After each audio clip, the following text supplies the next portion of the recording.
Hello, dear people. I hope you've had a wonderful day or night wherever you happen to be in the world today. Look at this beautiful sky behind me. Just wanted to share it with you. And I also came on to ask you a question today. Do you have pain or anxiety or tension or aches that just don't seem to go away? And there's no reasonable, quotes, explanation for it.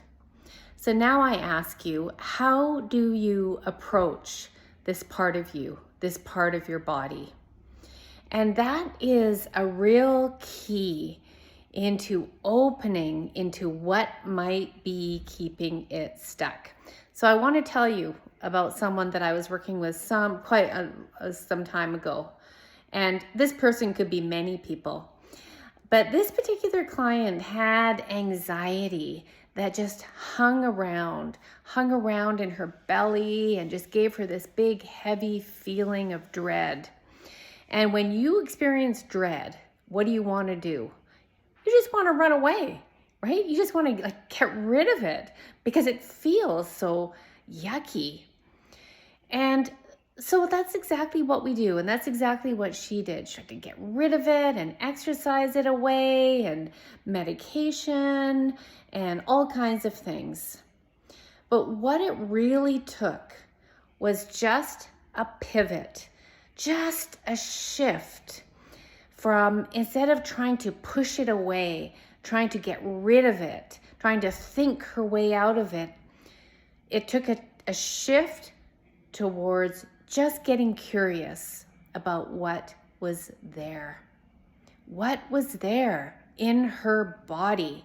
Because I guarantee you're probably trying to think it away, and that doesn't seem to work. But with this shift and just this allowing of the sensation, the energy to be there, because the energy itself is neutral. We put the label of dread on it. And when she was able to breathe with it and breathe into it and actually go into it slowly and gently over time, the dread started to break apart and subsequently dissolved. This is not unusual. This is, we have been so trained out of our bodies and away from discomfort that when we turn towards it and we turn towards, this monster that it feels like we have in our body, it's not a monster at all.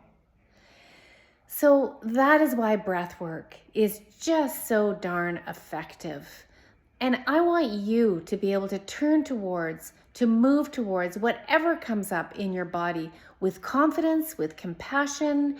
And the other thing that pain can allow us to do is, what happens is we start to expand to include it. And when you start expanding, interestingly enough, your capacity to love. We expand our capacity to love to include the pain. And with that, it softens. It's such a beautiful process. And I hope you'll join me in the Rising Collective, where this is developing true confidence to expand, to know that you can face, you can feel, and you can include anything in your experience.